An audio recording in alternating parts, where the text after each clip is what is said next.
Hello दोस्तों, स्वागत है आपका हमारे चैनल कबीर भक्ति में। आशा करते हैं आप सभी अच्छे और स्वस्थ होंगे।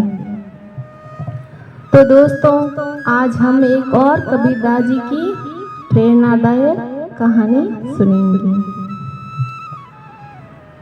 एक समय संत कबीरदास महाराष्ट्र के पंढरपुर के पास एक आश्रम बनाकर रोज सत्संग किया करते थे।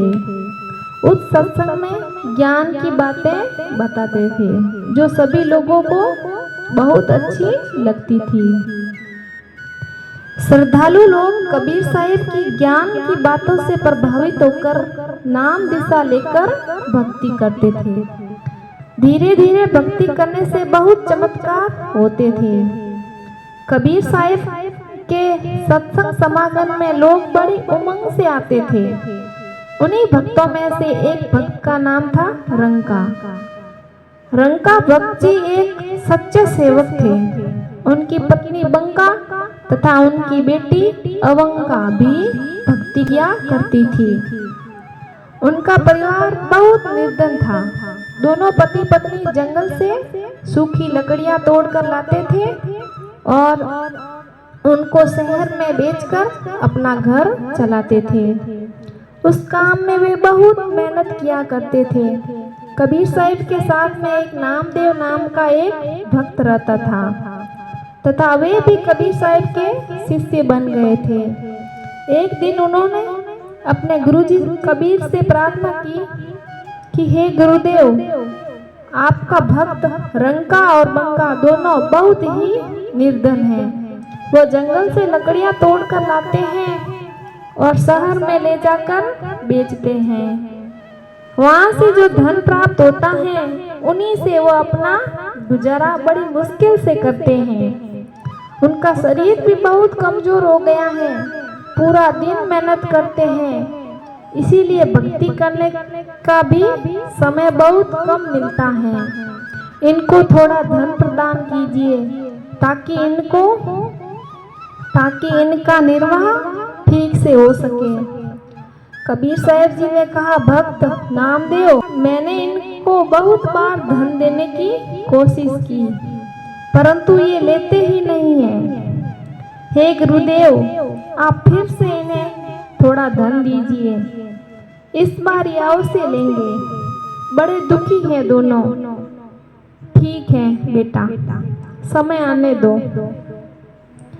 एक दिन रंका और बंका रोजाना की तरह जंगल से लकड़ियां तोड़कर सिर पर लेकर आ रहे थे। जिस रास्ते से वे दोनों आ रहे थे तो कबीर जी अपने शिष्य नामदेव को साथ में लेकर उन्हीं रास्ते पर आ गए।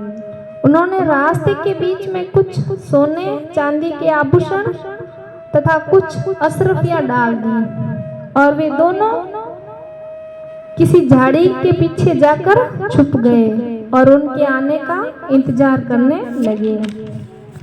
कुछ देर बाद रंका लकड़ियां सिर पर लेकर आगे आगे चल रहा था और उनके पीछे पीछे उनकी पत्नी बंका भी लकड़ियां लेके आ रही थी। अचानक रंका की नजर नीचे जमीन पर पड़ी। उसने देखा कि सोने चांदी के आभूषण और कुछ अशरफियां पड़ी हैं। अरे, इस घने जंगल में यह किसका धन गिर गया? यहाँ तो आसपास कोई नजर नहीं आ रहा। यह धन किसका है? हम इस धन का प्रयोग भी नहीं कर सकते, लेकिन मेरी पत्नी मेरे पीछे आ रही है। कहीं उसकी नजर इस धन पर ना पड़ जाए तो वह भक्ति में विचलित हो सकती है, क्योंकि स्त्री को आभूषण बहुत प्रिय होते हैं। कहीं उसके मन में लालच आ गया तो सारा काम बिगड़ जाएगा। ये विचार करके सारे धन को छुपाने के लिए उस पर पैरों से मिट्टी डालने लग गया। बंका की नजर अपने पति की गतिविधियों पर पड़ी और कहने लगी, चलो चलो भक्त जी, मिट्टी पे मिट्टी क्यों डाल रहे हो? हाँ हाँ हाँ, चलो चलो चलो, घर चलते हैं। आज तो बहुत देर हो गई है। फिर दोनों पति पत्नी उस सारे धन को लांघते हुए निकल गए। देख लो नामदेव, अब मैं क्या करूं, ये धन लेते ही नहीं है। नामदेव को यह एहसास हो गया कि उनके लिए यह धन तो मिट्टी के समान है। वास्तव में असली धन तो राम नाम की भक्ति का है, जो कभी नष्ट नहीं होता। ये इतना निर्धन होते हुए भी भगवान के दिए हुए से खुश हैं। अपनी कोई इच्छा नहीं रखते, केवल भक्ति को आधार मानकर अपना जीवन यापन कर रहे हैं। ये वास्तव में परम भक्त हैं। तो कबीरदास जी कहते हैं, कबीरा सब जग निर्धना, धनवंता न कोई, धनवंता सोई जानिया, राम न धन होय।